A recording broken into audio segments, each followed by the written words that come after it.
So the context of knowing my worth and holding my frame, it's okay if others don't see what I see.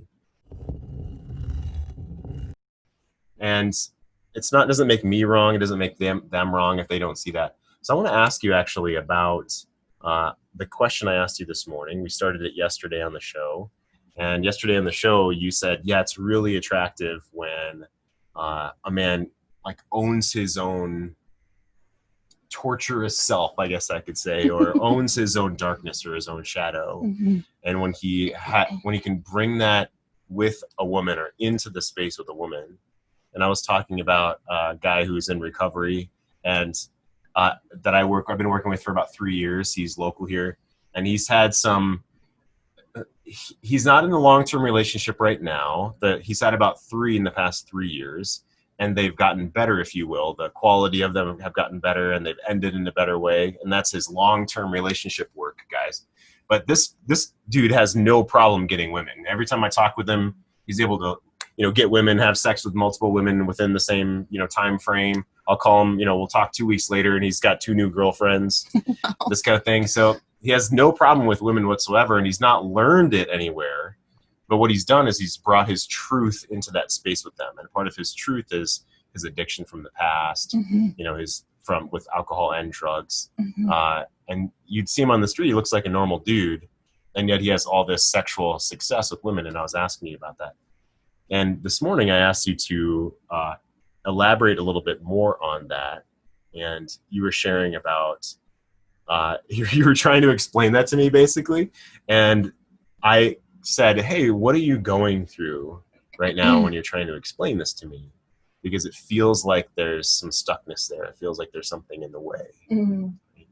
And so it doesn't mean that either of us are wrong, or if I refer to this as staying in my lane and knowing my own worth, the way you reacted was a surprise to me. So I want you to share that, and I want to share a little bit with the guys about what I was going through, and I want you to share what you were going through, because this isn't about us being perfect. We were curating the show this morning, and she wasn't very happy the way that things went. So I wanted to actually bring that up. I wanted to bring that up on the show. So share with us what you were going through when I asked that question this morning.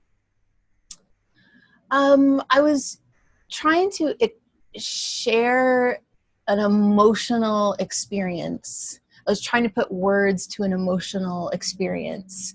And at the same time, I was feeling, this week is about like owning your worth and holding your frame. And, I was feeling some of my own, as a girl, you can kind of grow up thinking that it's wrong, and it's to be attracted to the intense energy in a man. And I think until, I learned to really see that intensity and owning the shadow as like the king frame, the warrior frame, and how men who do their work really handle and move themselves in their life. As a younger person dating, I was attracted to the intensity and the men who they had their shadow right out on the table, and I didn't know why, and it felt like I wasn't supposed to be, until I started studying more about masculine energy and how attractive that is. I was like, oh, that's what I've been being pulled toward all this time. So what bothered you? Like, I want to pop the hood a little bit more. What bothered you about that when I was asking about that?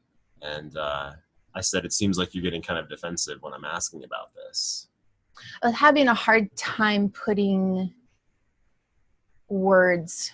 I was having a hard time putting words on the table of what that felt like, what it feels like when, a man is owning himself, his worth in every, like the light and the shadow. And, again, you can hear messages growing up like, that's not being a powerful woman if that attracts you, or you should, be able to stand your own ground, and you're looking for more of like the nice guy. So I was feeling in that all the kind of messages I had received growing up in those first dating experiences. And Well, sounds confusing. yeah. And it was just hard to give, because I felt the life of, what our culture tells us to do.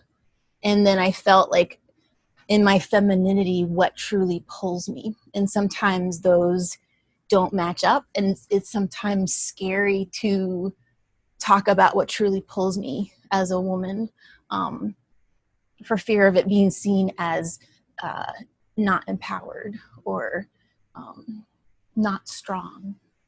well, I want to know what really pulls you as a woman, and I think the guys really want to know what pulls you as a woman. That's why we're here. What I said is let's not hedge. This is about us, being out there and saying the truth. And guys want to know.